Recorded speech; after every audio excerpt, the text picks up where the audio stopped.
Welcome to episode 18 of Once Upon a Captain Swan. I'm your host, Sarah, and with me today we have JMO, Hello. Lindsay, Hi. Gabrielle, Hey. and that's it today. Small crew. It's all good. Today we are going to talk about the past episode, Dark Waters, and then we're also going to finish up our Q&A. But Yes. first, before we get into all that, I did have one email that I want to read from Shannon. Shannon just started listening to us, and she wanted to comment on her top 10 favorite Captain Swan moments. So we thought we'd give Oh, her a shout out and read her yay! list. That's I think it's interesting now that we've had some really awesome moments pop up now. So I think some of our lists might actually change. Say we ever Yeah. revisit this topic. So Yeah. hers actually had some of the new ones on it. So Nice. her number 10 was the graveyard reunion. Hmm. Number 9 was you traded your ship for me. 8, Wow, that's low. right? Damn. But when you Sorry. see the rest, you start to think, oh, okay. Let's see. Okay. So 8 was Bring it the on. first date. 7 was I quite fancy you from time to time when you're not yelling at me. Ah, I love that. So Love it. great. 6 was if there's one thing I'm good at, it's surviving. Your 5, favorite bit. passing the true love test. 4, the lift kiss. 3, the elevator goodbye from Firebird. 2 was move in with me, plus I have a closet full of red jackets. I'm sure I can make room for some black leather. Yes. Okay. Yep. But what beat that out? How is there one thing that's better than that? Number 1, don't you know, Emma, it's you. Okay. Yeah, that was mine. So yeah. So yeah, that's always seems to be a tough one to beat for everyone. Yeah. So we'll That's see. that's a pretty good list. Yeah, I think so. So thank you, Yeah, Shannon. That's a good list, Shannon. Good Thank call. you. All right. Keep listening. So Yeah. Dark Waters. What did we think? So, firstly, let's take a moment to appreciate Wet Killian. Oh yeah. Let's take a moment. Let's just There it is. appreciate the black vest of foreplay. Ooh. Was it black? I thought it was more like a purplish blue. It could Like have just there been the was- green screen. Sometimes Touche. green screen makes the colors look a little distorted. Okay. Either way, he looked sexy as hell, and I wanted to be that little piece of hair that just hung on his forehead. I mean, I just wanted to be that piece of hair just to cling to his face for the entire day. It was just so great to see the pirate back. I miss the pirates so much. We need more pirate flashbacks for sure. We do. Yes. We do. Definitely my favorite episode of the season so far. Really, you liked it better than the other shoe? I did. Because I didn't really fancy the whole Cinderella storyline, so I really liked this one. Okay. All right. I liked the overall theme of this episode. I thought it was Me so too. important and so needed, especially after Yeah. last week's episode. Yes. This was like such a breath of fresh air. It's like, oh my gosh, they're talking about something so important, which is relevant to so many people in this world, which is the idea of having step parents and having these people come into your lives that are going to be new mother and father figures, and how difficult that can be for children. I relate to Absolutely. that so much. And honestly, like, as I was watching this episode, like, especially in the beginning, the kitchen scene, I found myself, like, cringing awkwardly and, like, having so much secondhand embarrassment. And I was thinking about it afterwards, and I'm like, why did I feel that way? Like, why was I not loving this scene? And then I realized it was because I related to it. And I went Yes. through all that with my own parents and, like, their, significant others. And so, like, that's why I felt that way. And I was like, wow, this is so accurate. Yeah, because I remember you saying that you didn't much care for it, and I'm like, how? Yeah. It's like super domestic-y. And then now that you say that, and I'm sure a lot of other people who have had parents divorce and have other men and women in their lives and feel the same way. Yeah. I did really like that scene though. Like Emma barefooted, and she was like, "Ooh, you were up awfully early this morning." I was like, She had shoes on. You're just really light brown. You're like tan. And what we do know canonly that Killian doesn't much care for Pop Tarts. How dare "Oils not kill anyone." detector. Like a Pop-Tart. But how does her lie detector not go off when he says he's gardening? Come on. No, come on. Come Yeah, on. exactly. Does he look like a gardener in no Yeah, outfit? this No. lie detector just comes at the most convenient times, but when it really matters. He's out there in his black leather gardening. Give me a break. Like, Exactly. I One-handed. appreciate that we had mentioned, we had talked about it. I'm not sure if it made it on the show last week about how, he's a pirate. He could find somewhere like super, we can find a super hidden space to hide the shears. He just puts it out in the open in a freaking garden box that was so easily found by the evil queen. Yeah. But like anyone could have gone in there like, oh, I need a screwdriver, and I know to go in there, and then it's there.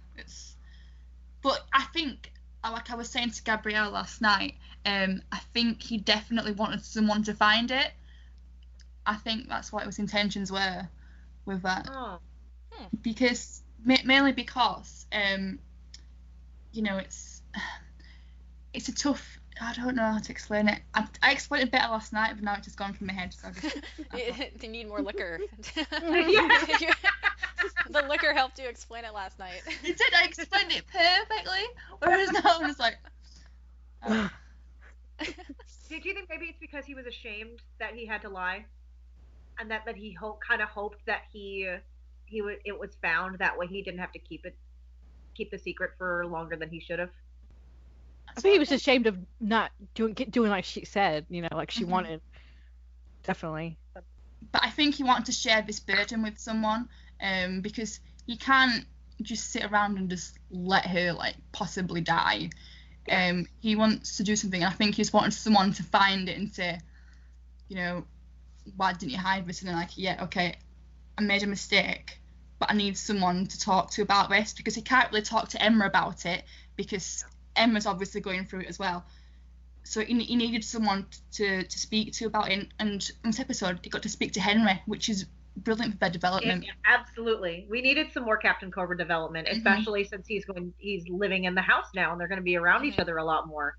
And I loved, I mean, it was a roller coaster of emotions with those two during that, and but it was rounded out so perfectly in the end. Yeah. With even that when Henry mentioned that he is not part of the family, that look on his face, it crushed me. I wanted to slap that boy so bad. Boy, get yourself together. And at the end, Henry realized that he didn't do it to hurt him or Emma. He did it because he was helping them, and just everything. That whole flow of the episode was great, and that ending scene was much needed. Yes. Much needed. Not long enough for talk. It was but... brief, yes. It was very brief. But like we said, baby steps. Yeah, exactly. As long as we don't take 2 steps back, that's fine. Yeah. And I hope that he appreciates and understands what she did when she was the Dark One to save him. Well, that's what she said. The same exact thing. The same thing. Yeah. So I mean, I hope she knows how it is. Exactly. I just want to point out that the hospital room scene with him and Liam and Nemo, I think that is one of my, aside from the Firebird elevator goodbye, that is honestly one of my favorite Colin scenes to date. Yeah. I loved it. It just hit something. I don't know. I can't even explain it, but there's just something about that. It was so poignant. Yeah. Especially for his character. And let's talk about the Liam 2 reveal. Liam 2.0 is bad. Yeah. That was brilliant. Holy shit. Shocked Brilliant. that the writers actually went back to this storyline. Yeah. Bravo. I'm proud. And you actually did the thing, guys. Thank you. Finally. After how many seasons? Right? It's a pleasant surprise. I loved it. I mean, we all know that the middle child in this family got all the looks. So Liam 2.0 is not that very cute. It's not very cute. No. Well, we have to. I wish we could see what Papa Hook's true love looked like, so that way she was probably blonde. She's got blue eyes as well. Killian's mom looks like so. Fair. Fair. They've both got blue eyes, but Brennan didn't have blue eyes, so he's got a thing for blue eyes. Apparently. I want to know more about Manic Gene, Yeah. I want to know more about Nemo because I was a little confused about his motivations in this episode. At first, I feel like my first thought was that, oh, he knows the connection between Killian and Liam and he's trying to bring them back together. Yeah. Uh, but then when Killian asked him what his first lieutenant's name was, he looked confused as if, why are you asking me this? So then I was like, okay, well, so he doesn't know the connection here. So why was he so animate about finding Killian and bringing him onto the boat?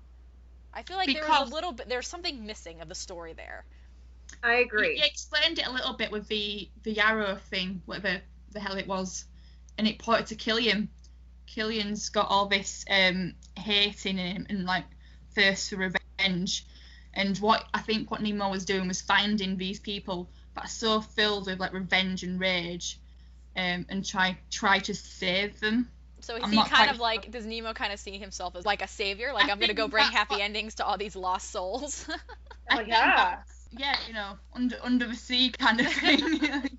Sailing around and saving the world. The underwater savior, if you will. Yeah. That's what I got from it. I was like, I thought he'd be bad too, yeah. But he's got I did too. afterwards. After he's got his revenge. So, and he's not happy, so that's why he's done this, and that's all I know is that I liked him and I want him to stick around. Yeah, me too. I'd love them to stay around because let's add both of them to the cast because do it. It works. Lock it down. Lock it down. I want to know more. Like, honestly. That's the reason why I didn't want it to be Liam 2.0, because I was like, watch, we'll never see him again. And it's like, he's so crucial to Killian and even Emma's story, because he's both in Stockbrook now, so surely. I know. Yeah. Please. Will became part of the cast, but never saw him. So justice for Will Scarlet. Always. What's one thing we say in every episode? Justice for Will Scarlet. Justice for Will Scarlet. But they're doing Bex the same way now. Bex justice for Bex. Yeah, exactly. All right. Any other thoughts on this episode? A+. I'm just A+, right? Yeah, I'm just happy that they've starting to make 4 steps forward. I just hope that the writers don't write it 2 steps back next week. Agreed. We'll see. All right, so we are going to move on to part 3 of the Q&A. This segment has been pre-recorded, so you'll get to hear from all 8 of us, and we will finish that up, and we'll see you guys afterwards. All right, next question's a little controversial. H is getting deep. She wants to know. This is kind of a 2-part question, but each part is a little different, so I'm going to separate them. What pisses you off in the fandom? Wow. So many things, but I'm just going to pick one and say the treatment of the actors on social media. Yes. Knock it off, people. Leave the actors alone. Exactly. They are not their characters. That's all I'm going to say, because I'm trying to keep it positive. Yeah, I mean, that was my main thing, just hate tweets and rudeness towards the actors and the writers. Like, it's like, fair enough, don't like characters, don't like storylines, whatever. Like, you don't have to like the same things, but I just don't like it when they're attacking the people who are making the show, because if it wasn't for these people, then the show wouldn't even be here in the first place. And we wouldn't be friends. Yeah, I mean, you wouldn't even have anything to get annoyed about because it wouldn't exist. Yeah, I think that's my main thing. Yeah, I think it's kind of on the same trend. There is people not being kind. There's enough absolute filth and garbage in the world right now that I don't have time for you to be shitty, to judge others, to be mean to others, to do anything like that. So, I'm going to call you out on it, which then in turn people try to call me a bitch because of it. Mm-hmm. You know what I mean? But yeah. I'm okay with that. Point is that we should be lifting each other up. Again, there's enough absolute garbage in the world that you shouldn't be personally attacking writers. You shouldn't be personally attacking actors. You shouldn't be attacking other people for their ships, whether or not you agree with them. Doesn't matter. People are allowed to like what they like and be who they want to be. Ground rules don't promote rape culture and don't promote victim blaming, and I'm cool. I'm definitely a laissez-faire kind of girl, but I don't put up with crap like that. So I'd change the mean people. I think they just need a hug. Agreed. Yeah. I'm just sick of the negativity, like attacking, the creators, but also like the like not ordinary people just tweeting about what they love. I don't understand why, how can someone innocently tweeting like, I love this scene, and then suddenly, they're being attacked for it. It's like, like social media should be a place to express what makes you happy, and it's sometimes it's not like that. It's just a lot of people just having pointless arguments just because they disagree with someone's point. Obviously, there was a time and place of that, obviously it was a lot of stress in American film with the politics and everything, and I understand that. But this is a television show, and this is a place to escape the reality of everything that's going on, and we should really focus on what makes us happy. Basically the same things. I also hate the whole ship wars. Like, come on, people. It's characters. It's really not that serious. Right. So. Yeah, not naming any names, but there are just certain people in this fandom that just take things way too seriously, and they need to get the stick out of their ass and let it go. That's all I'm gonna say. Yeah. No, I agree with that. I think even in the CS fandom, you see bloggers and people who, it's just every episode they find something they don't like about it and will make a string of text posts about how they don't like it and they're so done with the show, but they're only here for Captain Swan. And I'm like, can you just stop? Yeah. Like, please stop. Like, it's clear you don't like the show anymore. I don't like it when people just hang out and complain. And it's just like, then why are you here? No one's forcing you to watch. Like, this is just a thing in general, but calling y'all out. I think my biggest thing is bullies. And it really pisses me off when people bully each other, or when they bully the actors and go off on the actors for shit that happens in a show. It's like, they don't write the show. They can't control what happens to their character. They're just playing a part. They are real people. All these people that get bullied online are real people. And I just hate the way people just feel so anonymous online and think it's okay and it doesn't matter because they're online, so like no one really knows. But it's just kind of like why are we being so childish about something that's not even real? Like, as much as we love Captain Swan and as amazing as the show is, it's not real. And the fact that people take it to these levels where they're like giving death threats to people and threatening the actors and wishing like horrible things on them, it pisses me off. So like, I'm starting to shake because I just get so pissed off over it. So the worst. Yeah, that's definitely like, that's my biggest issue with this fandom.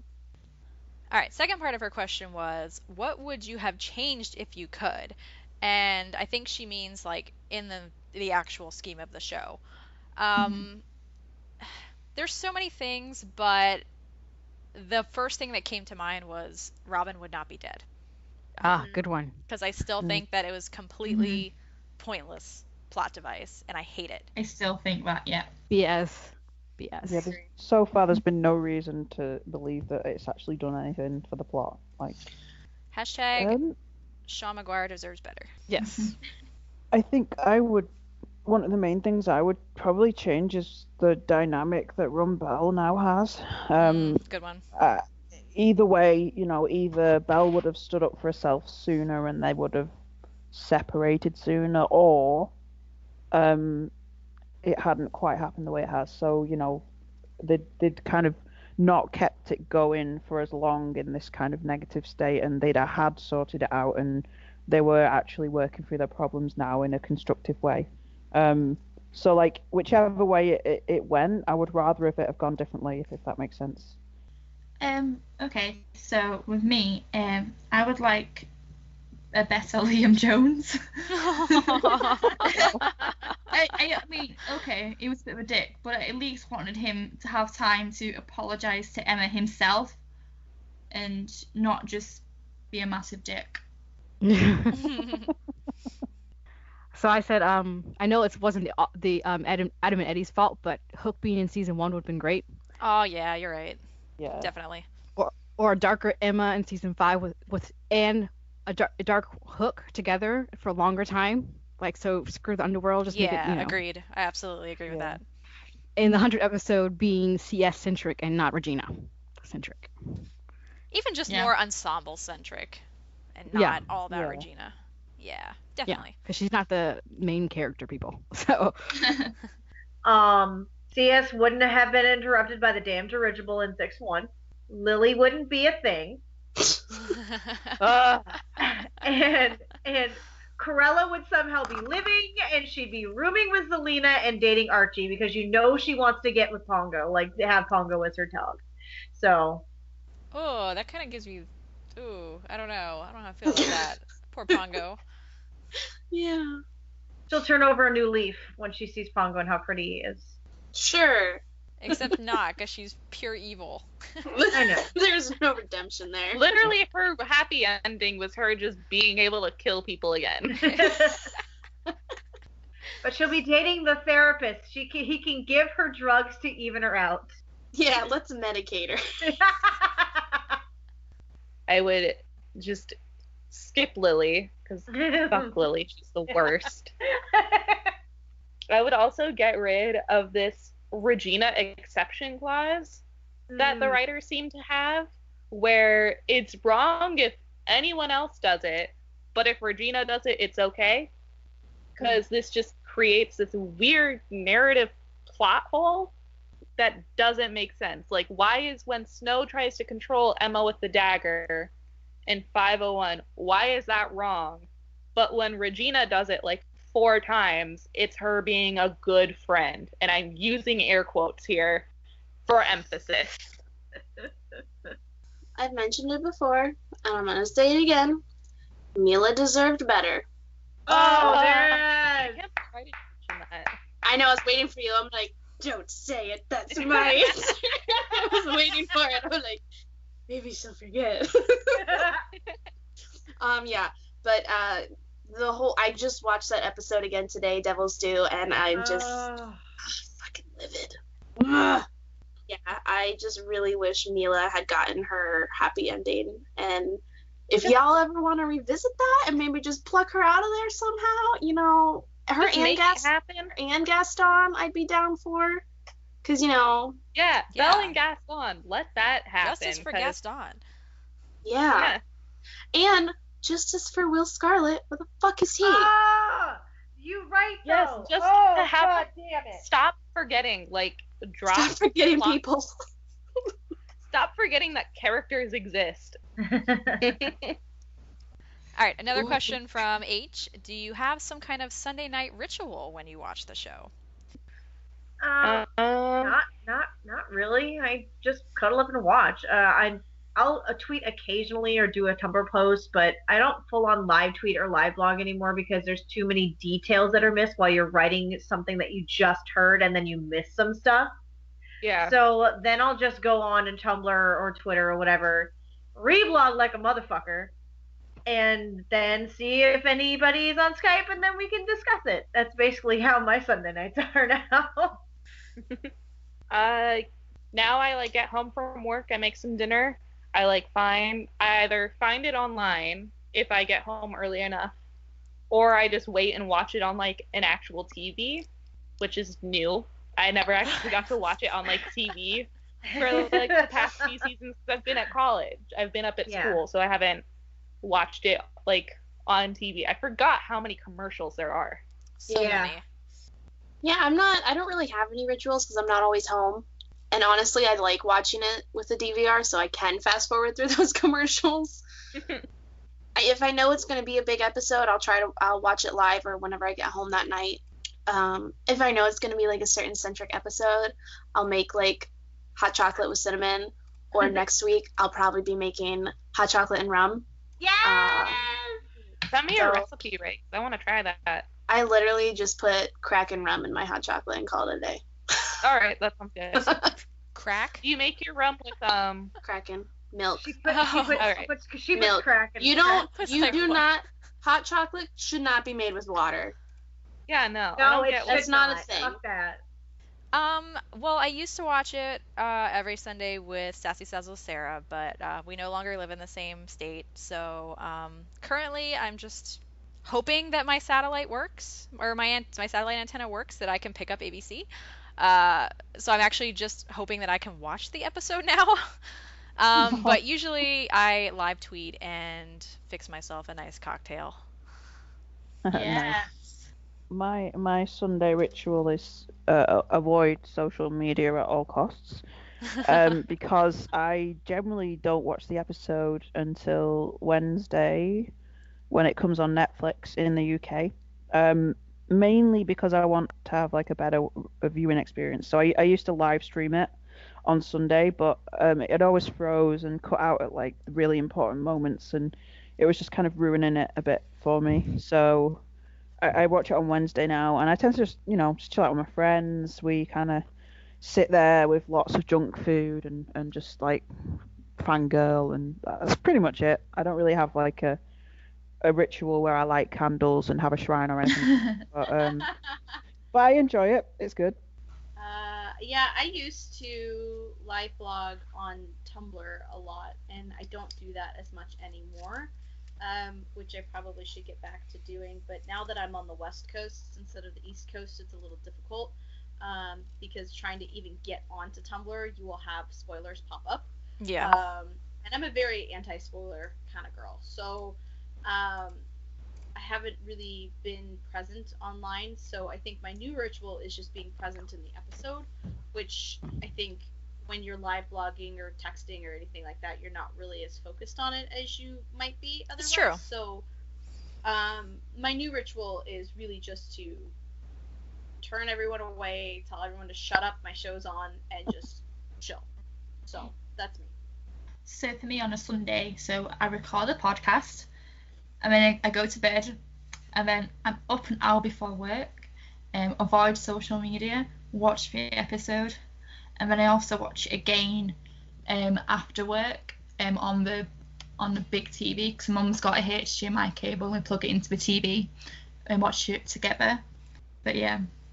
I lock the doors so no one bothers me. But lately since season 6 started, I watch East Coast time because I'm in Atlanta, and then I watched West Coast time. I record it and I watch with West Coast with a friend, and we message on Facebook Nice. while she watches it. Nice. Another question from H. If you own, and you probably do, some Once merch, what do you own? And any recommendations of artists or stores? What don't I own, I think, is the better question. I mean, I have at least 7 Emma jackets. I have majority of the new Hot Topic line. What? But some of my Great dresses. yeah, I mean, I cosplay as Emma a whole lot, so I have everything that Emma wears. But my favorite artist stores, Savenya's stuff on Redbubble is amazing.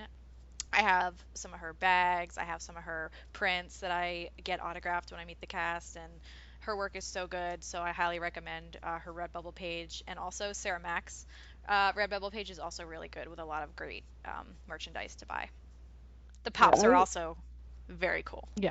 I was gonna say I have the Emma and Hook pops. I've got the dagger necklace and the hook necklace, and I have 3 T-shirts. One of them's Hook, one of them's Zelina, and I've got one straight out of Storybrooke T-shirt as well, which I pretty much wear that as like a normal T-shirt. I just kind of like go to labs in it and stuff.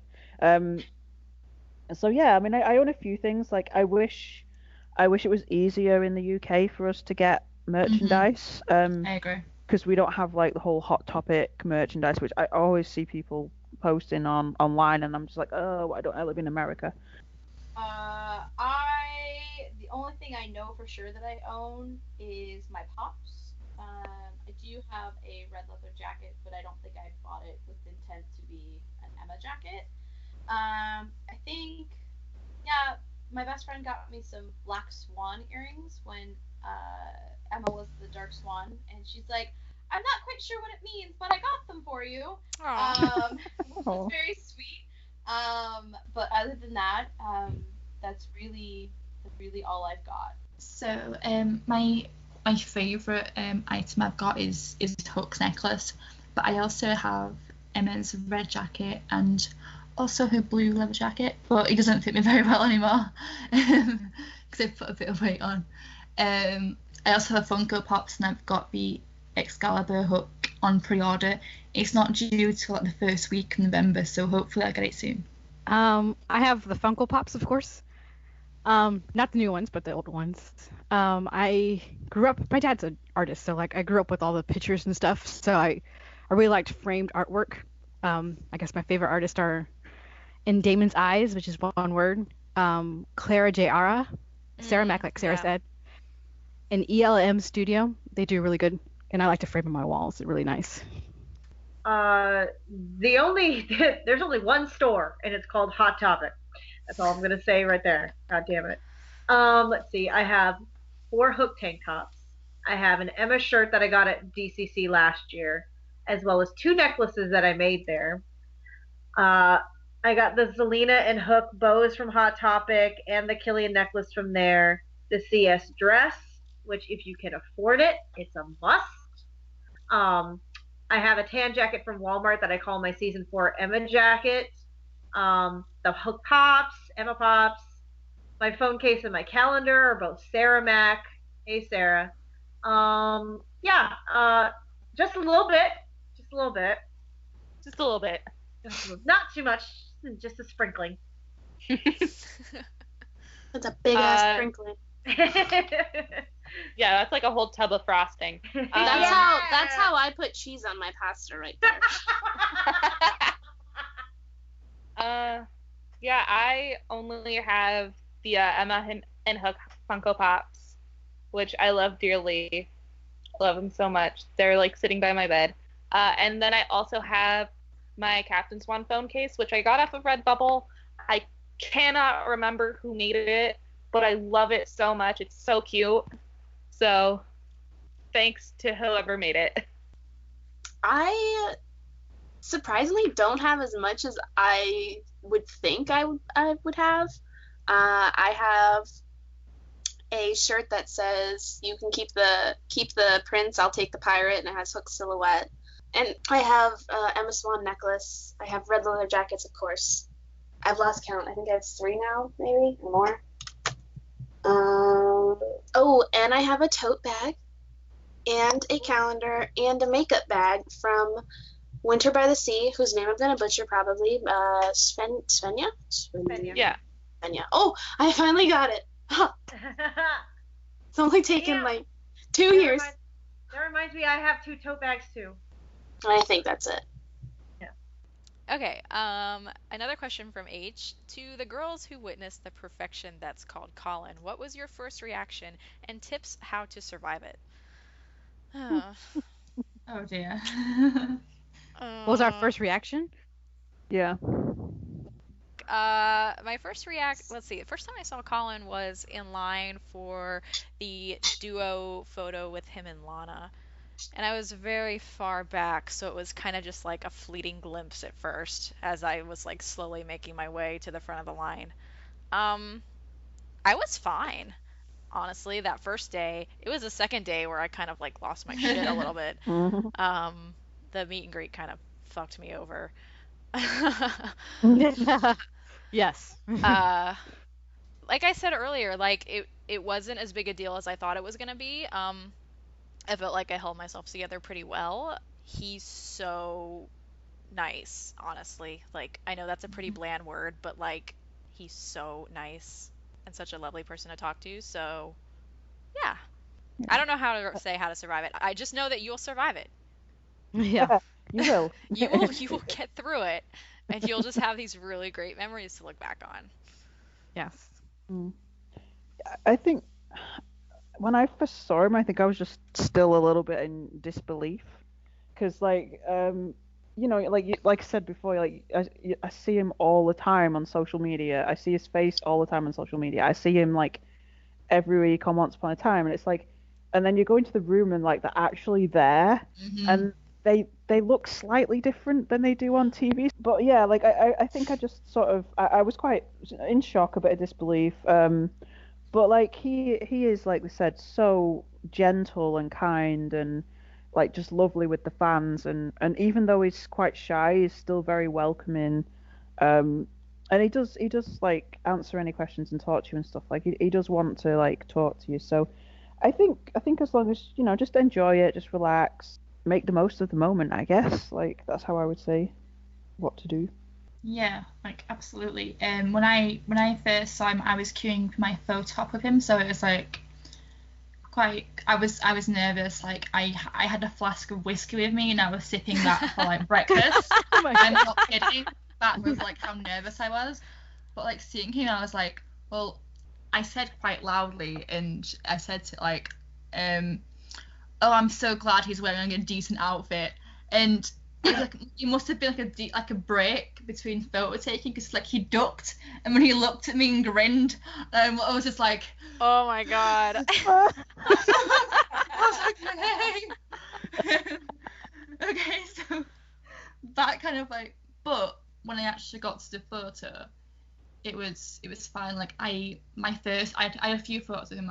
My first photo, I said, can we just hug it out and everything, and he smiled at me and went, sure. I can't do an Irish accent, I'm sorry. So we hugged, and it was beautiful.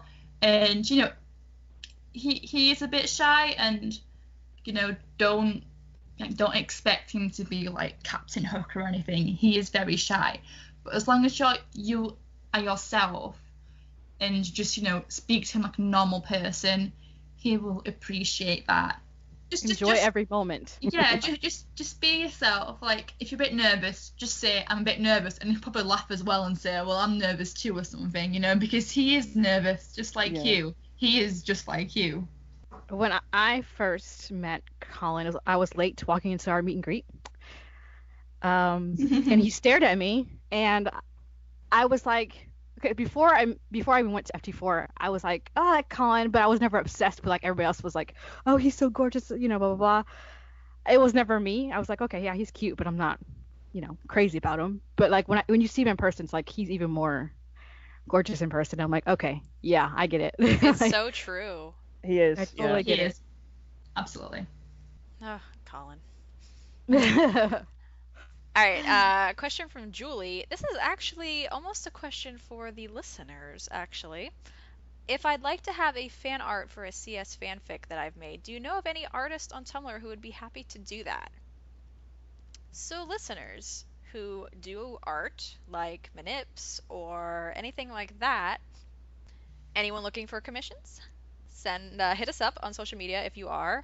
Also, Rachel does Manips as well. So, Rachel, would you be open to commissions for fanfic Manips? I would. I can't promise that they'll be great, because sometimes my stuff turns out amazing, and other times I'm like, what the fuck is this bullshit that I have created? And I'm just like, why have I done this? And if anyone else wants to send me something, my Tumblr is a more colorful moniker, so. All one word, no hyphens or anything. Yeah, nothing fancy or difficult. Super easy. Bam. Like me. Hey. So, there you go, Julie. Hit up Rachel. There you go. Next question is from Chantal. Actually, we kind of already answered this. Do you have a favorite piece of OUAT merch? I didn't actually give my favorite, so I'll just go ahead and do that. My favorite is honestly a shirt that a lovely guy, Steve, made for me. One of my friend Lauren's husband. She basically showed him this autograph that I had gotten from Colin where he wrote "As You Wish" on it for me because I love The Princess Bride. And it's one of my favorite quotes from Hook on the show. So Steve actually took my autograph from the photo and turned it into a t-shirt for me. And I love it so much because it's like my own custom t-shirt that like no one else will have because that autograph was specifically written for me. So I love that and I treasure that shirt. So that's an amazing gift. That is yeah. like really really cool. I think my favorite is probably the dagger necklace. Like even though like Rumple's become one of my least favorite characters now, it's like I just love the intricate design on the dagger, like the detail of all of the, like, you know what I mean, like all Yeah. of the twisty bits, whatever you call them. Like I just find the dagger so interesting, and you know I really really want like to get a Excalibur one because it's like the Oh my best of both gosh, yeah. worlds. Because then it's like you've got the intricate detail on the sword, but then it's obviously also Captain Swan, which is just yeah. It's funny because out of everything I mentioned, I actually kind of forgot one piece, and I might have mentioned this at some point or whatever, but one of my favorite artists in Texas, who I visit him at DCC every year, his name is Robbie Cook. You need to follow him on Instagram, cartoon_cookie. He's fantastic. His art is so cute, so adorable. He does a lot of mashups. I paid him to do a commissioned CS piece, and it's of them looking at each other, and he's got his hook in one hand and she's got her fingers in the other, and they're forming a heart in front of their bodies together, and it's framed on my wall, and I will be getting it signed by Colin and Jen in Vancouver. Yay.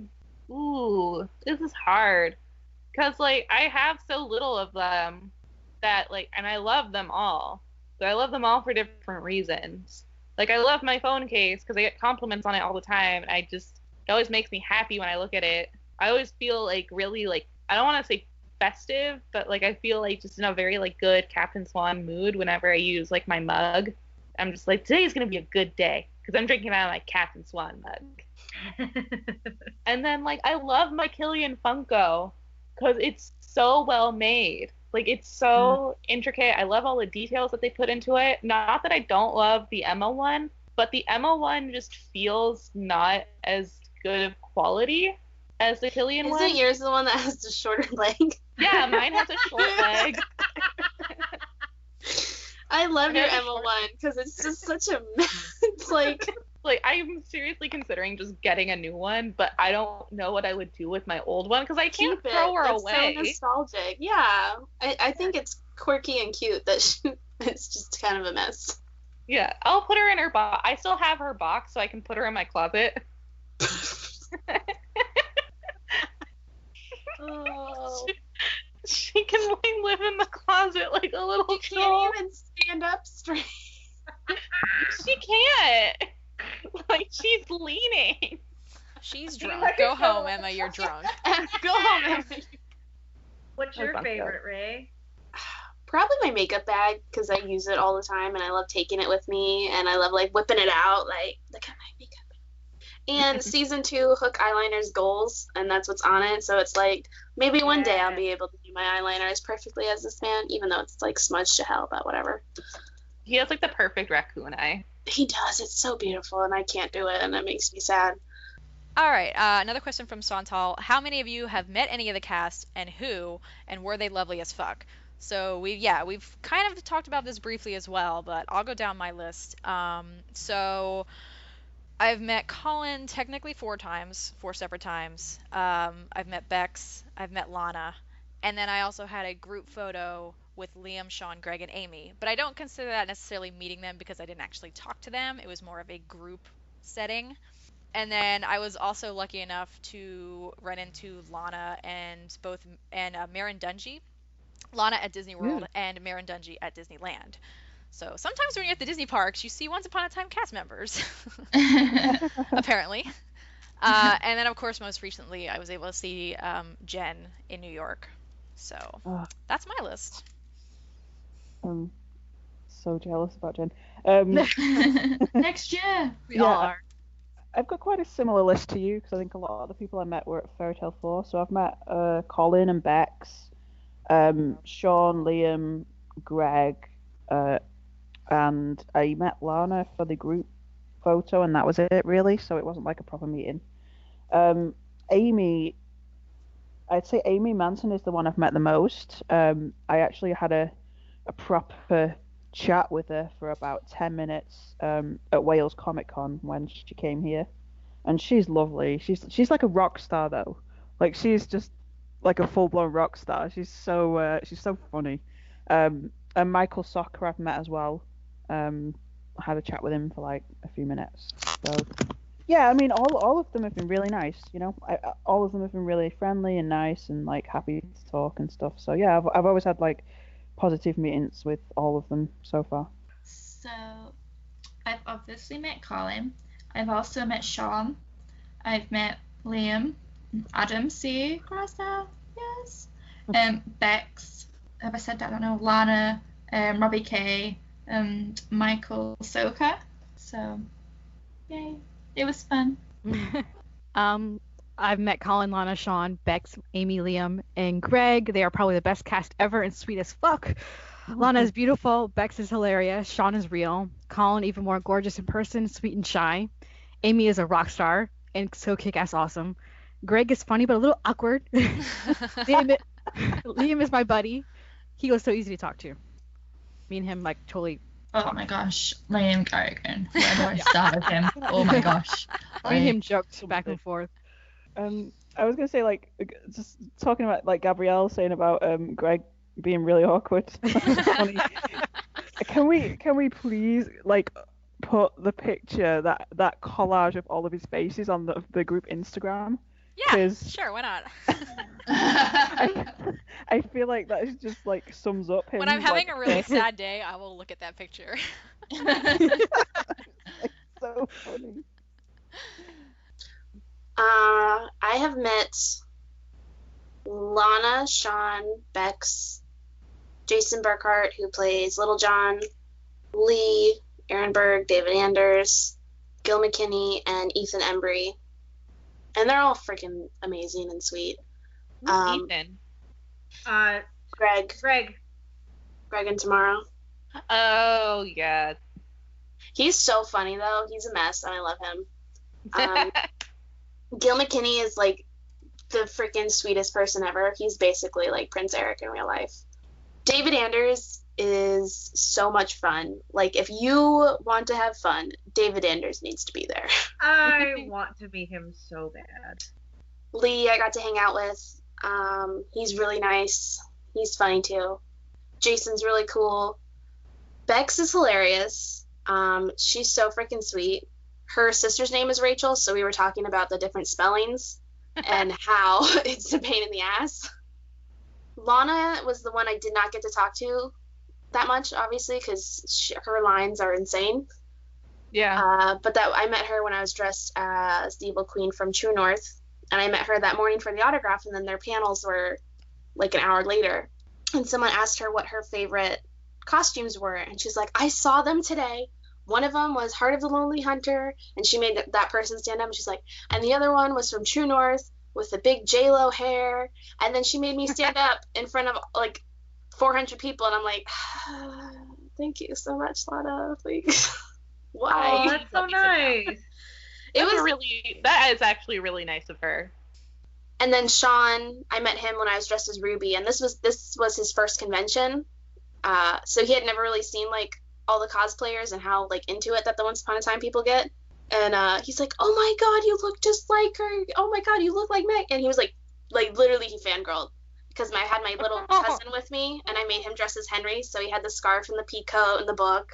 He's like, you guys look so great. This is so cool. And like we paid for a picture, and he's like, do you want like all together or like solos? And so he ended up taking 3 pictures with us, each by ourselves, and then a group photo together. So he was there. Like, this cast is so sweet. Like, I have no complaints about anybody from this cast that I've met so far. So. All right. Next question from Chantal is pick one favorite episode. And I just went with my gut instinct, which is Birth. Don't copy me, Sarah. Sorry, you're allowed to have the same answers. Well, that's mine too. So you can skip me. I'm gonna go with season 3 finale part 2. I mean, I'm counting those as one episode because. Yeah, I count them as one too.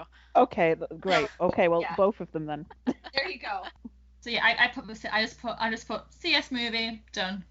God. Kim? Yeah, CS movie. Okay. Yeah, it counts as. It's like just one. Well, I know it was recent, but the other shoe was just so damn good from start to finish. It's really hard for me to pick between these two, technically 3 episodes, because like I love the CS movie, but I also really love The Apprentice. I feel like that was such like a fun episode, despite it being angsty. Yeah. Remember when we thought that was angst? Good times. Good time. So what's your favorite, Rich? I really want to say Firebird. Do it, please. Cause okay, I can't pick one. Like, fuck that. I'm not. I just can't. Cause there's 3 episodes that I just always go back to. Like, if I ever want to watch Captain Swan, I go to Tallahassee, the CS movie, and Firebird, and all for different reasons. Yeah, like stop asking us to pick one thing, because clearly this is a problem for me and Ray. I can't even do that during the normal podcast. Like, they're like, pick 5. I'm like, okay, so I have 10. Okay, next question from Chantal is, who was your first ship, not Once Upon a Time, like your first ever ship? Hers was Zanessa from High School Musical. oh. Bless her. Mine, oh my god, because I started shipping before I ever knew what shipping was. I was like Same. young child shipping Tommy and Kimberly from the Power Rangers. Yes. Yes. I won't buy that way, but yes. Yes. I subliminally did ship that. Yes. I even made That a fan movie. video. I made a fan video. Shut up! I didn't go that far, but I need to see that. did. You need to see that fan. I'll have to video try to get too. it on YouTube. For me, I think the first one was probably Crichton and Aaron's son from Farscape. Oh, yes. Because I loved those two together, and I absolutely love Farscape. So I love Farscape. I forget that you and I are very, very similar. we do seem to like the same things, don't we? Yeah, we do. Jesus. I would probably say Roy from Full Metal Alchemist. So Riza Hawkeye and Roy Mustang would probably be the first one that I physically remember, like legit shipping. So, I probably did ship a lot earlier than this, but this is the first time I actively shipped it. I got involved in the fandom. I got into the whole kind of thing. So with me, it was Lost, and it was Jack and Kate. James's Fate. Jack and Kate. Yes. I was full on it. I was like, this is who I am. Jay is Fate. Come on, guys. Like everybody said, I started really young, like 90210, but and stuff like that. But my first. Who's your 90210 ship? Brandon and Kelly. Hello. Yes. But my first one that I actually got pictures and hung on my wall was Buffy and Angel. Oh, yay. Yeah, that was my first fandom ship. Mhm. For sure. Yeah. Mhm. It took me to the dark side. Yes. Original OTP. So, obviously, I'm getting close to the older side of age with fandom. Age so yourself. I'm going to bring it back for y'all. One of my first OTPs was Cory and Topanga from Boy Meets World. Oh. Yes. Yes, Same. bitch. They were fucking goals. And kind of in the same realm, on that, freaking TGIF, thank God it's Friday on ABC, Sabrina and Harvey from Sabrina the Teenage Witch. Oh my Yes. god. Yes. Yes. Loved them. If you didn't welcome. ship them, there was something wrong with you. Thank you. Yeah. Okay, I know 2 of my earliest ships were Ron and Hermione from Harry Potter, and then also Ron Stoppable and Kim Possible. Yeah.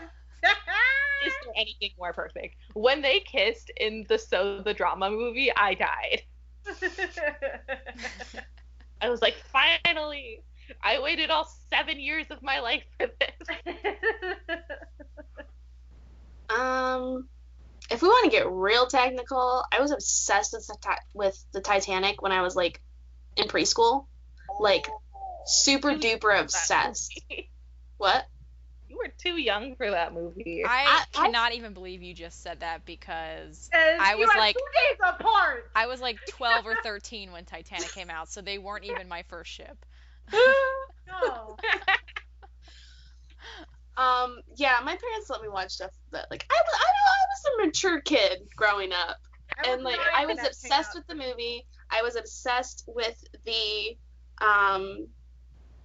like just the actual story of it, like the actual sinking, and I would like read like these big thick books as a kid of like the history and like the like all this stuff, like anything Titanic, I would read it. Except now that I think about it, I remember when I was little, I would do like the weird handprint thing on the freezer section in Publix.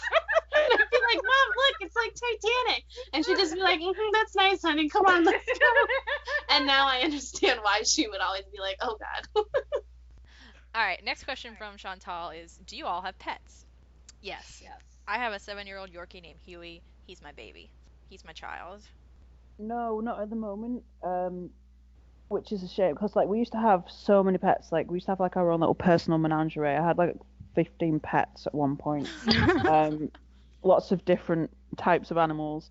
But you know, I'm renting now, and it's sort of a bit more difficult.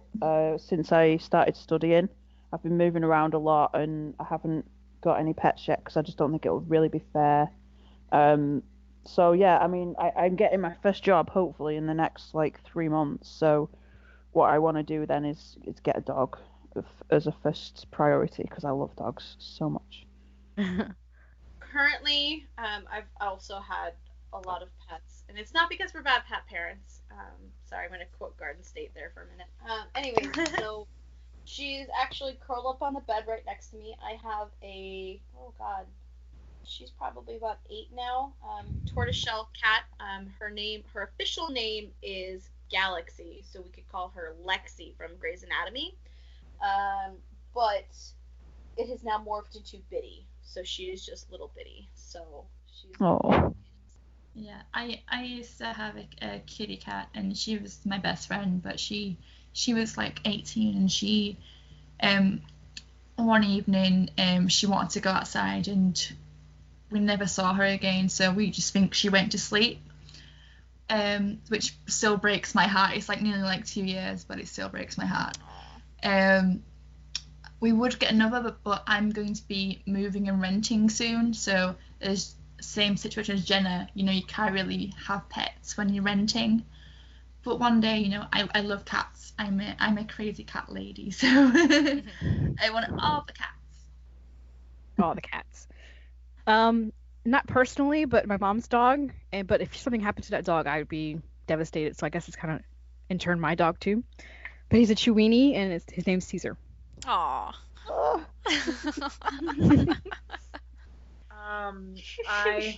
I had a dog, but she actually passed earlier this year. Yeah, her name is Dallas. She lived 13 wonderful years, and I'm not gonna cry right now. I just miss her so much. Sorry, yeah. Guys, I want a pet so badly. I don't have one right now. Okay, someone get this woman a corgi. I want a corgi Just so do it. bad. Just do it. They look like potatoes. They do. I want my own walking potato with me here. That Rachel wants to eat. So bad. Every time I see a corgi, I'm just like, Justine! Yeah. I know. It's become like word association for my friend. It You think really Justine, is. you think corgi. You see corgis, you think Justine. Like if there was I like like- a summoning circle, there would be a corgi in it. Oh, definitely. How to summon Justine, corgi. It just have lonely in response now. So I have 3 dogs, and I have 2 Chihuahuas and a Jack Russell. My Chihuahuas are little Mexican bitches, and my Jack Russell is a pansy, but I love him. Right. My If chihuahua. I send you like my janky Emma Funko, will you send me one of your dogs? I do have a dog named Emma though, and she's blonde. Like one of my chihuahuas' name is Emma. She's blonde, and it's a coincidence because she's 5 years old now, and I did not start watching Once Upon a Time until like 2 years ago. I don't know, whenever season 3 was. So yeah, You're just psychic. meant to be, to be. And we also have horses. All right, next question. Next question from Chantal. Are you guys reading any books right now? I need new ones. I'm not, unfortunately. Nude ones. Yeah. Well, you've come to the right place. I am a big book reader. It's just that right now, this podcast kind of takes up so much time, so I haven't really had time to read anything. But I'm gonna get some books on tape for work and try to get back into at least listening to stories, not necessarily reading them myself from an actual book, but at least listening to them. So I'm actually curious for recommendations too. Well, other than Once Upon a Time, the other thing I'm obsessed with is Dexter, which I've already mentioned. So I'm reading Darkly Dreaming Dexter by Jeff Lindsay, which is the first novel in the series. And I'm also reading The Song of Achilles by Madeline and Miller, which I really like. I've read it before, but I'm reading it again.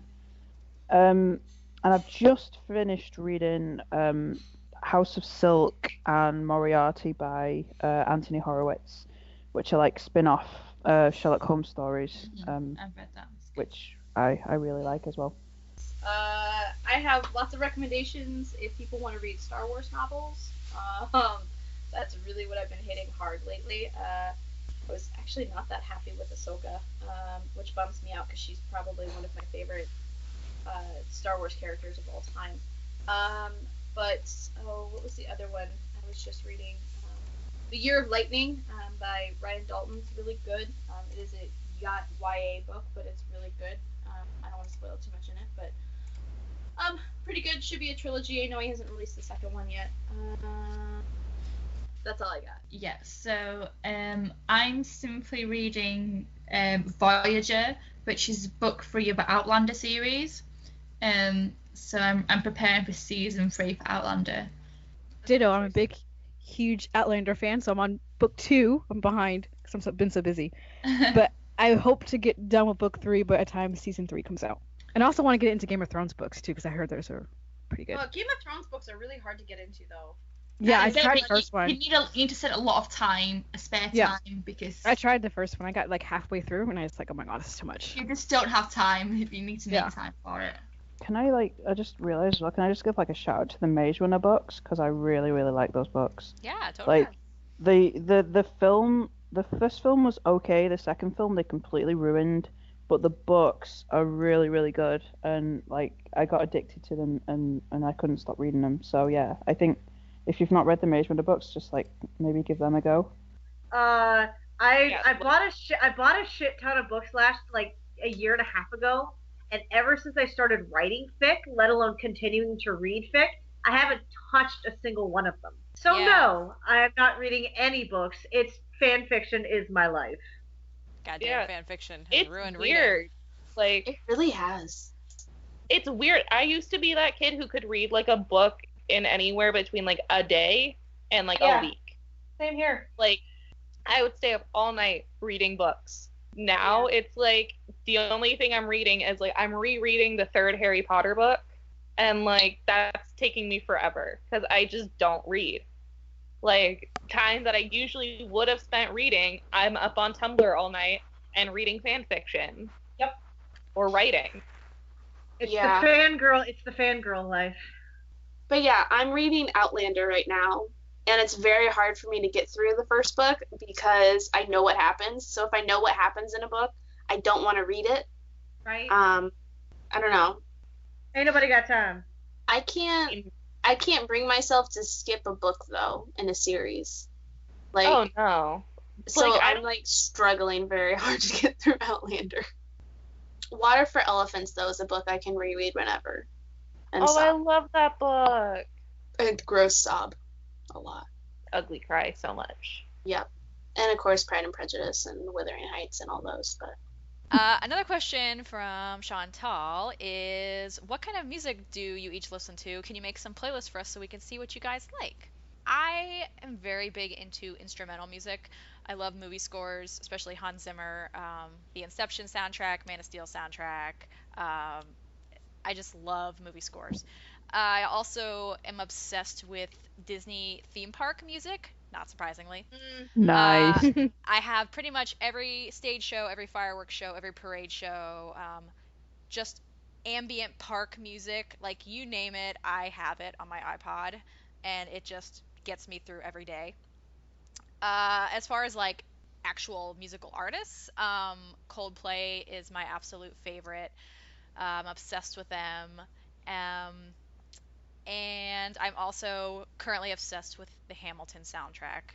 So I do love. I legit Yeah. can't stop listening to that on repeat. I cannot. No, it's so good. I'm really just a big musicals geek as well. So yeah, a little bit of everything mostly. You know, music for me, it's like it so depends on my mood. But I mean, I love music in general. So like you, I love soundtrack music. My favorite's probably Hans Zimmer, James Horner, some of John Williams' stuff. James Newton Howard, love James Newton Howard. I like, I have some of the Disney stuff as well. But I think as far as like actual songs go at the moment, like I'm really into Avicii, Madonna. I've been listening to Cabaret, as we know. It's too many, you know, like Magnum. Oh my God, I love Magnum. They were like a British rock band in like the 90s, but they were kind of like 80s rock, but they were a bit late on the scene. Yeah, I'm more of a song person than an artist person, so it's like I have specific songs I like from like loads of different genres, and Yeah. like I don't know, it's just like if you go on my iPod, you'd think it had been put together by like completely different people. So Yeah. I am also a really big musical theater girl. My favorite Pandora station is just the Broadway musical station. Is pretty fantastic. But what we just said, you know, I can't stop listening to Hamilton. I'm just going through garbage at work, and literally just Lin-Manuel is my savior right now, and so I just keep listening to it on repeat. But you know, if you look at my playlist, like I just pulled it up, it can range from Disneyland soundtracks to Katy Perry to Bare Naked Ladies to yes. You know what else? You know what else I'm a sucker for? I'm a sucker for remixes. So anytime you take like a show's theme song and you remix it into like a techno remix, I'm a huge dubstep and techno girl, so gets me every single friggin' time. Every time. And I listen to a lot of J-pop and K-pop too, so yeah. Oh, and ABBA. Oh my god, ABBA. Yes. Hell yeah. Yeah, we all sound the same actually. It seems like we all just like everything. Mm-hmm. Yeah, I mean, I like all sorts. I mean, it's mainly rock. Like rock is my go-to genre, but I think it's important to a variety of music.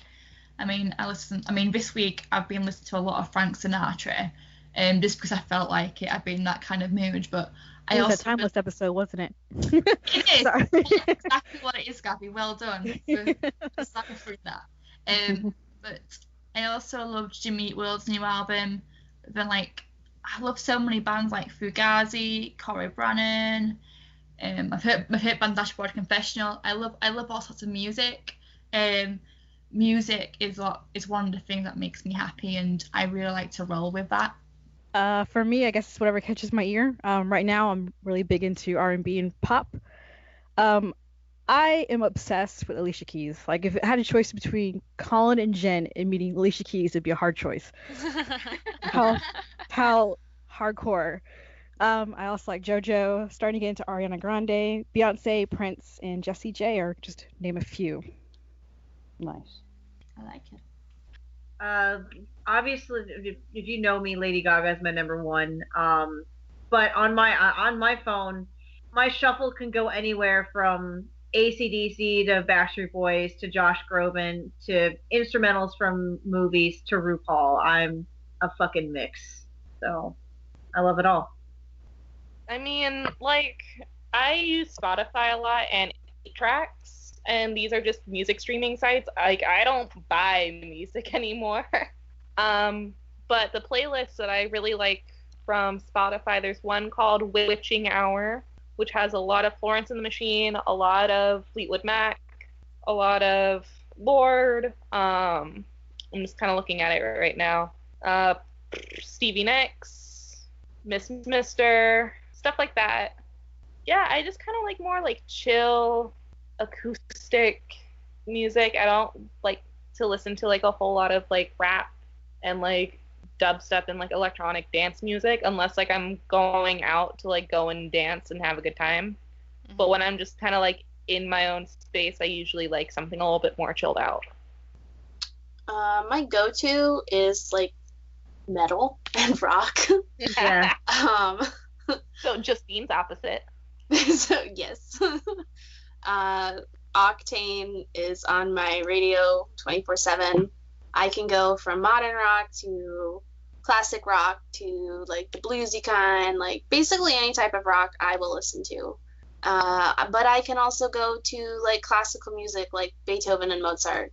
It just honestly depends what kind of mood I'm in. And then of course I have a lot of really calm music and like literally anything but country and rap, and I usually listen to it. Like sometimes I feel like listening to music from the 20s or 40s, so I'll just put some of that on. Like, I'm a mess. There you go. Yeah. Like every other aspect of my life, it's just a mess. It's just all over the place. Yes. Next question from Chantal is, anywhere in particular you guys want to visit? I'm going to keep mine brief because I could talk for hours about all the places in the world I want to go see.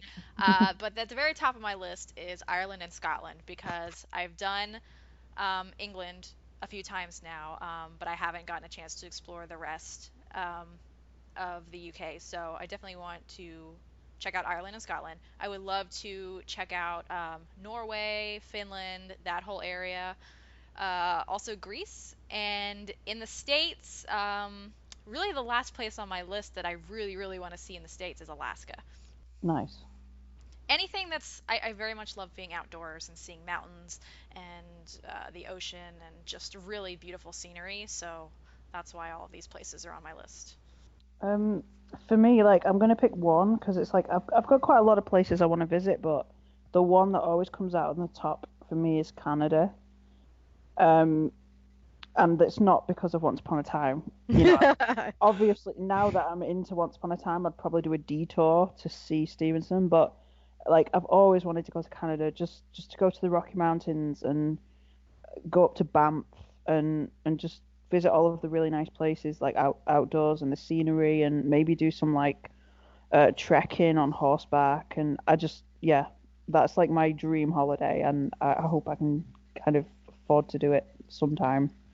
I know I would like to go to the UK.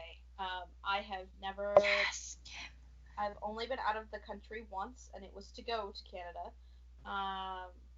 Well, not once. I've gone multiple times, but it's to the same place in Canada. And so I've only been to Montreal. So I'd really like to travel. I hate flying. So really concerned about crossing the Atlantic to go. But I would really like to go to the UK, all over, see where my family's from, and make a side trip over to Germany. That'd be really great. Come to the UK. Yes, you are welcome here. Absolutely. Yeah. So my dream is to visit Hawaii and reenact Lost. Like, not actually like the plane crash, but like the scenes from Lost. Like, yeah, I like that she has to be specific. Like, not the plane crash. When they're on like the beach and stuff, and like when Jack first wakes up. Like, Lost is my favorite show, and ever since it's aired, I've been like, okay, my dream location to visit is Hawaii, but it's very expensive for someone in the United Kingdom, so it is like my dream holiday. I will go one day, but not today. I said Van, of course. Then I have Italy, more of Ireland because I didn't get to really explore that. More Yorkshire. Yes, well, more Britain, more Scotland, so all that in there, and Australia and Japan.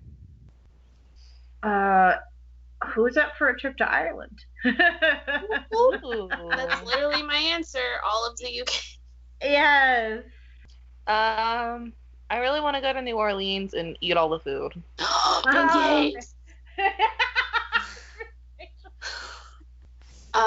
Yes. Honestly, I just want to do a trip all over the UK. It physically pains me to think about the fact that I have not been to the UK yet, and I just sometimes I just get on Google and I just look at pictures of Ireland and Scotland and Wales and England and I just cry. Okay, last question from Chantal. Would you guys ever consider streaming a live podcast one day? Yes. Yeah. Yes. Yeah. I know the idea has been brought up numerous times to do a live Google Hangouts session. So maybe we'll try that. We have to be on point and not get sidetracked. It's true. Yeah. I think we were considering it for the conventions as well, weren't we? Yeah. Yes. But I think the main issue that arises really is the time difference is. I mean, because we've got quite a lot of people from different places and different time zones, it can be quite difficult to necessarily get everybody on and able to do a live podcast, I guess. But yeah, we're talking about it and trying to figure something out.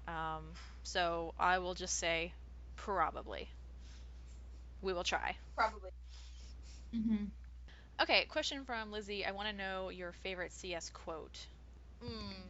That's hard. I'm going to go with my first instinct, which is there's not a day that'll go by that I won't think of you.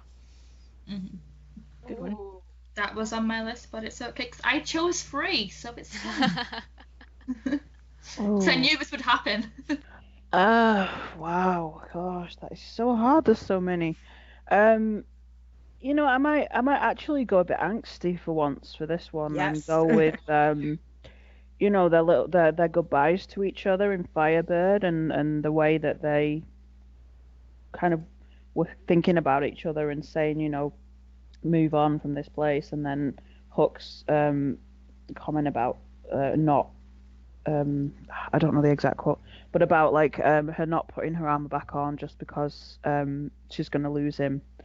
It was sad, but I don't know, in those two quotes and the moments between those two, you just kind of really see how much they care about each other, their selfless love towards each other. So yeah, I think that's going to be mine.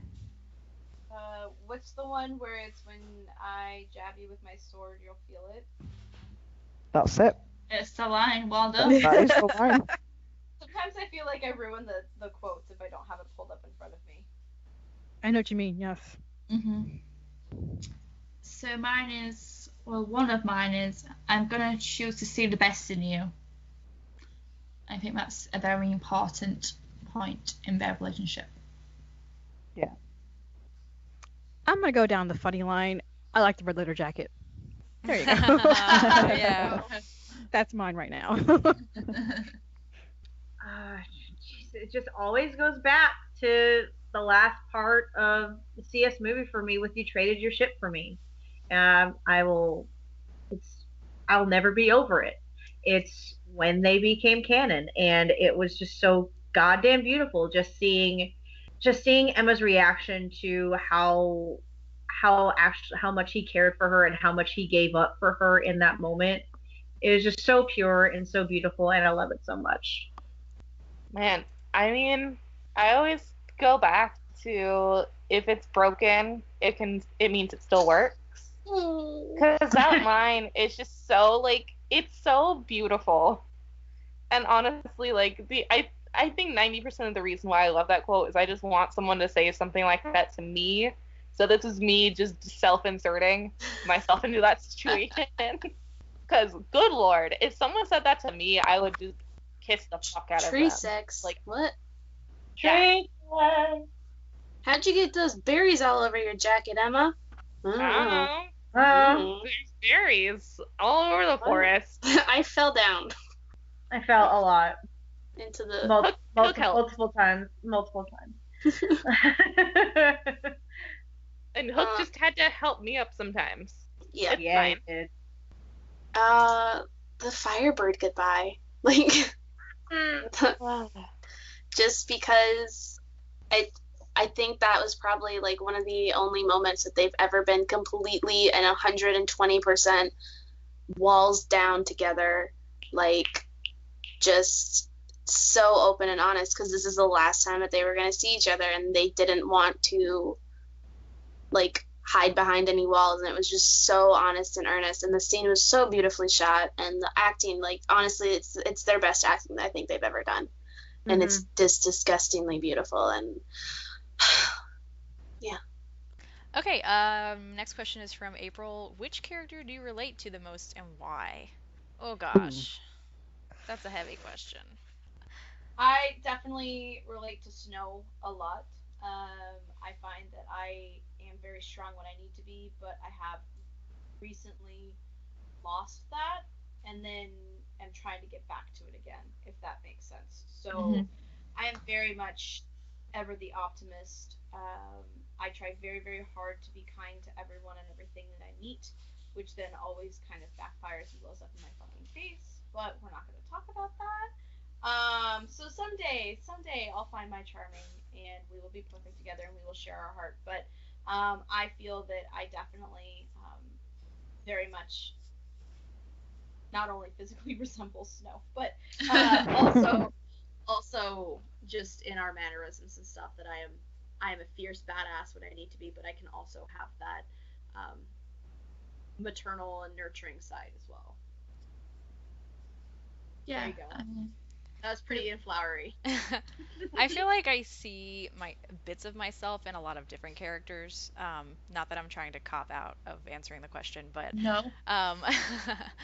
Obviously Emma is my favorite. But her and I did obviously have a very different upbringing, so I can't relate on that level. But I feel like we do share personality traits and things like that. So I would probably say Emma. But I definitely, there's also pieces of Belle that I relate to, and even also Snow as well. I'm gonna. Well, I think probably relate mostly to Killian.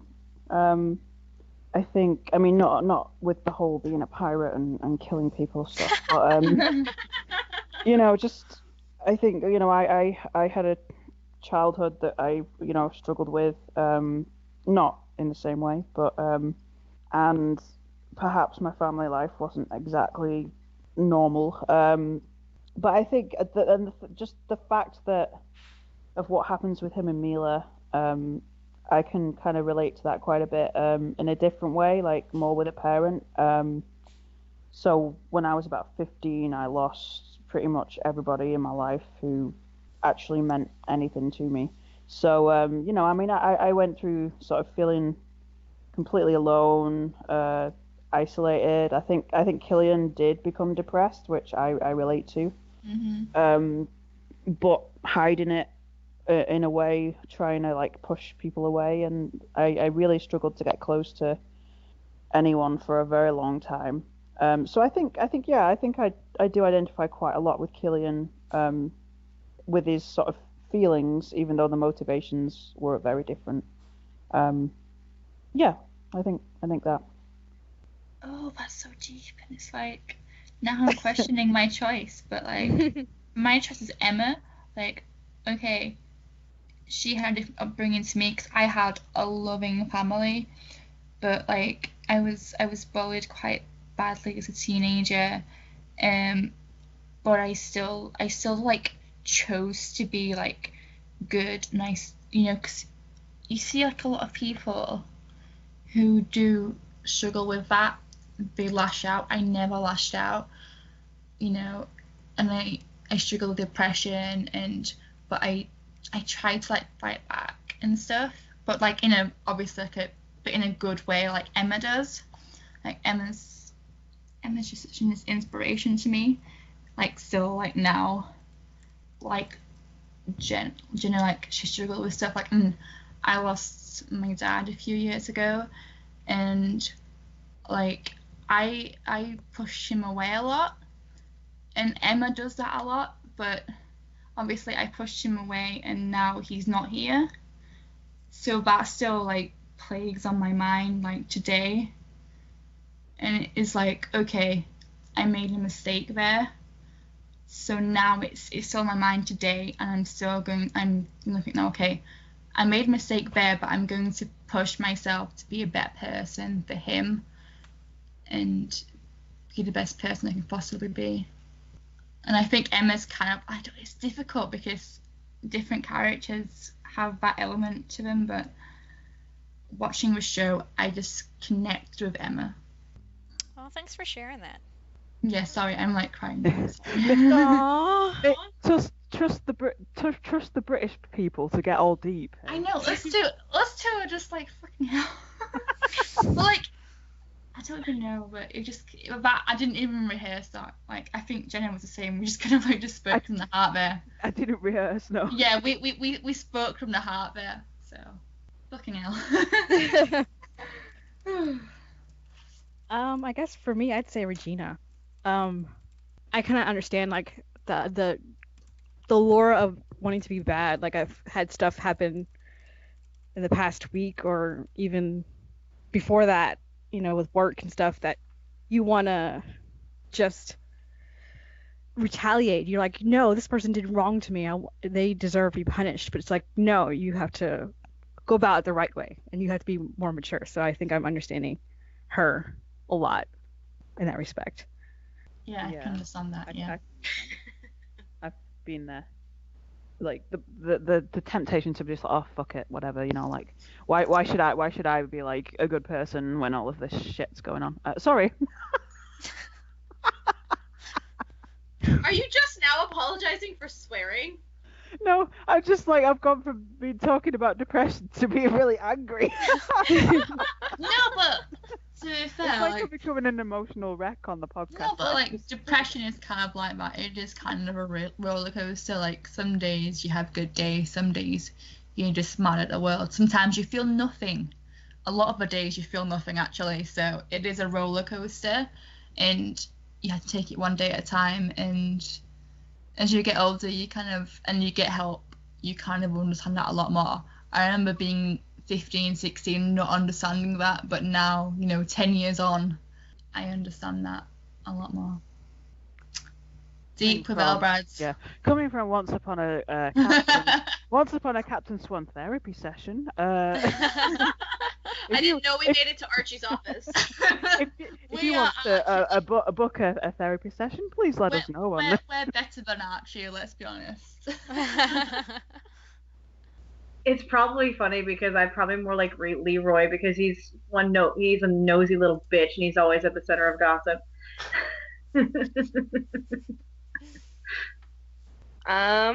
And I have to say Emma, and it's not because my mom's Snow White, but like, I don't know, there's just always been something about Emma that's really drawn me to her. Just this kind of like tenacity that she has, where she doesn't let things stop her. She's just gonna keep going until like she just can't anymore. And even when she can't, she's gonna like push through. So I don't know if I'm like her, but I want to be like her. There you go.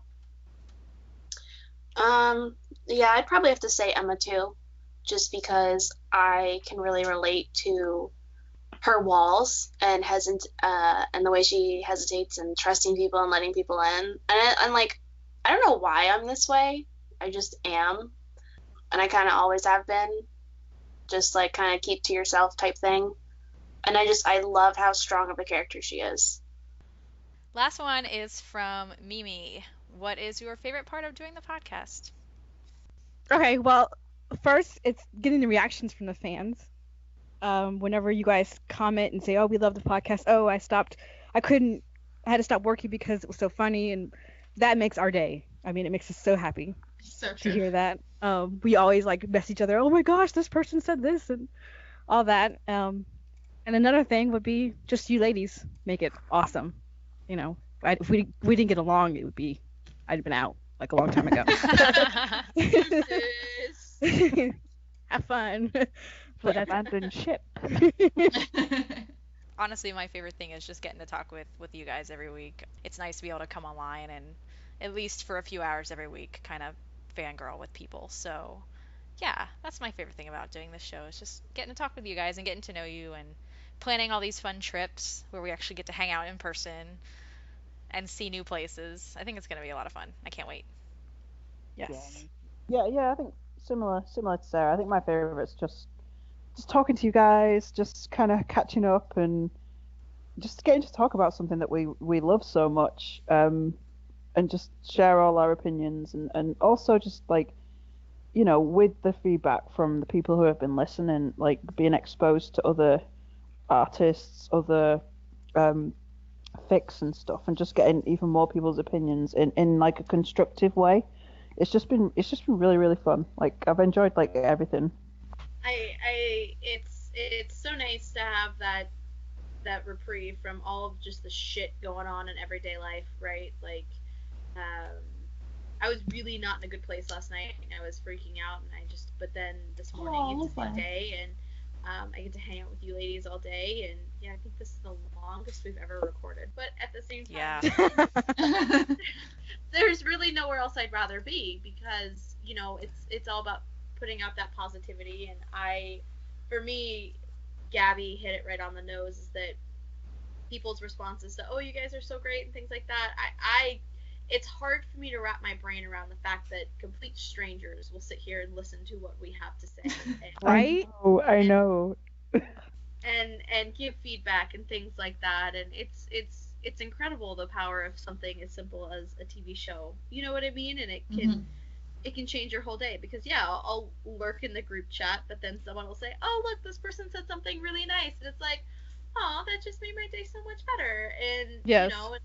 That's really what it's all about. So that's, I think, my favorite thing about the podcast is really, I mean, not only that I'm here with a bunch of awesome girls who also share my passions and don't make fun of me for my like being a nerd, and my other fandoms and things like that, and because being a girl in other fandoms is not easy, trust me. And so it's nice to be accepted and loved in an unconditional and happy place. So that's my favorite part about the podcast.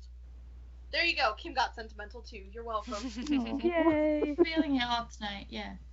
So absolutely, like the friends I've made, and we've despite we're only recording a podcast, I've already been on so many like different experiences with you guys, and I feel like we're going to be friends for a long time, and listen, like, oh, it's so lovely just to see like the reaction. Like, I have people who are in like because obviously I tweet about it and stuff, and people who are not like I wouldn't expect to into Once Upon a Time, who were like, I like football a lot, like soccer as you guys call it. Yeah. And then it's like, oh, I listened to your podcast, I really like it, and just realizing like, oh my gosh, it has such a widespread appeal. I didn't realize this podcast would be so popular. I mean, we're just so. It blows my mind, and I'm having such fun. Who would have thought when we first started this podcast that we would be so popular and have so much fun doing it? It is one of the best decisions I've made this year. Absolutely. Yes, definitely. Yeah, definitely. Yeah. And it makes me so happy. I mean, honestly, just getting to talk to you guys every week. You guys have become my sisters, and I love you guys. And just being able to gush over our favorite couple and our favorite show while being able to hang out is such a blessing. I mean, yeah, Jenna pretty much hit it on the head. Like, I can't really say it any better itself. Like, I wouldn't be doing this podcast if it wasn't for you guys. Like, you guys make me excited to, like, get up and talk about Captain Swan for, like, 3 hours every week. But, yeah, I mean, it's definitely the people in the podcast. I don't think if it had been, like, a different group of people and we didn't have this chemistry that we all have together, it wouldn't be as fun. Yeah. I'm pretty sure we're all just gonna say the same thing. I hate that I'm last. Like, everybody's already said everything. Like, damn it. But yeah, it's like I just think it's so funny how, like, random things bring people together. Like, Sarah and I met through a cosplay group, and now, since I know Sarah, I was able to meet all of you guys, and we've just become so close, and it's like, it's really nice to have that sort of, like, security to know that someone's, like, always there if you need someone. And I don't know, like, I don't have a lot of friends locally. Like, I have, like, one friend that's local. And so it's really nice to know that there's people out there that you, like, always have your back and will always be there if you ever need someone. So the fact that this podcast kind of brought all of us together in that way, I really love. And I just love how we're able to do something to kind of, like, give back, not, like, give back to the fandom in a way, and to the show, and to celebrate what we love and why we love it. And I just feel like it's a good thing to put out there, because there's just so much negativity and hate sometimes. So there's my fluff for, like, 2 months, guys. Yes. Aww. So that wraps up our Q&A. Thank you so much again to everyone who submitted all of the questions. We loved answering them. We had a great time. And we hope you guys enjoyed listening to all of our really weird answers to some of these things. Yeah, and I'm sorry if we got quite emotional there at the end, me and Jenna. It was an adventure, to say the least. Yes. We got a lot of questions. Thank you so much. But it I has know, been a monster. It was more than we ever thought we would get, so thank you. Exactly. Yeah. It was very fun, though. It was fun. Much appreciated. I'm actually going to set something up on our Twitter account so that you guys can continue to ask us questions whenever you want, and we'll be able to reply to you. So look forward to that. I think it's called, what, Curious Cat or something? Yeah. Yeah, so I'm going to set that up so that you guys can ask us questions whenever you want. Oh, that's cool. So let's move on to Rex for this week. I have a fan video that kind of sticks with the theme of this past week's episode with the idea of family. It's a Fairy Tale AU video where Killian and Emma kind of take the place of Snow and Charming in the story, and then Henry is sort of little baby Emma. And it's edited together so brilliantly. It's about 6 minutes, so it does tell, like, a full story. So it is almost like watching, like, a mini movie. It's so good. It's by Indio, IBEX. Brilliant. Please watch it. Okay. Sounds good. Sounds fun. Well, I also have a fan video, so I was going to continue on to that. It's by XX Mitika Sana. Please, if you listen to this, please correct us, because I don't know. XX, and it's called Hook and Emma plus Henry. See you at home. It's for 6/6. Oh, yay! I actually have two. I remember. Oh, we had a little mini discussion last week about how we would. It was the day before Halloween, and we were talking about how we wanted to see Killian dressed up in certain stuff. Like, what if Killian was dressed up as Han Solo and Emma as Leia, and then Henry is Chewbacca? And I was like, well, I actually have a friend who's kind of working on it right now, and she actually finished it, and it's super cute. It's a little drawing from a Hopeful Killian Heart, and it's adorable, and you really need to check it out. And then I also have a fic, which I'm not even kidding you, has probably become my favorite one shot I've ever read to date. Wow. It's by Fira Loves Loki. It's called 94.7 WSBK. Basically, Emma is a cop who gets switched to the night shift, and there's nothing going on. She gets really bored, so she turns on the radio to the station that plays, like, hits from yesterday and today, and it's DJ Jones playing you the hits. And call in for requests, and this is like the night shift. This is like, I've read like this. 2 to 6 a.m. And she's like, call in for requests. And so she calls in one day for requests, and he was like, well, thank you for your request. And then after a while, she starts calling in for more requests, and then it just gets to the point where they're actually talking to each other while he's on the air, but then he has to go off and, play the next song, and then they go back to conversation. They build up this friendship through talking every night. And one night he kind of, she's talking to him, and